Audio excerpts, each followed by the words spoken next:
বন্ধুরা, তোমাদের সাথে আমি আজকে একটা ভালো জিনিস শেয়ার করতে আসলাম। দেখে জানিও কেমন লাগলো। মা আর কাকিমাকে নিয়ে আমি চলে গিয়েছিলাম ঘাটালে। আমার স্টুডিওর একটা ওয়াল সুন্দর করে স্টিকার লাগানো রয়েছে। তোমরা অনেকেই জিজ্ঞেস করো আমি কোথা থেকে করিয়েছি বা কে করেছে। দেখো, ঘাটাল বাজারের ভেতরে রয়েছে সান বিল্ডার্স। তোমরা বাজারে যে কাউকে জিজ্ঞেস করবে রাজীব ওয়ালপেপারের দোকান, সবাই দেখিয়ে দেবে।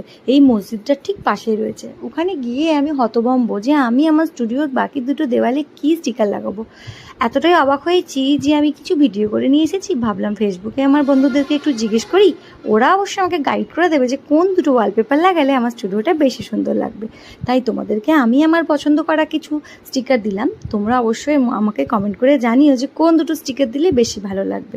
আমি এতটাই হতভম্ব হয়ে মাথা ঘুরছিল যে তাড়াতাড়ি আমার মা আর কাকিমাকে নিয়ে বাড়ি চলে এসেছি। ও আরেকটা কথা, তোমরা কিন্তু ওখানে কাস্টমাইজ ওয়ালপেপারও বানাতে পারো। সেটার জন্য একটু টাইম লাগে, কিন্তু তোমরা বানাতেই পারো। নম্বর চাইলে আমি দিয়ে দেবো। টাটা, সবাই খুব ভালো থেকো।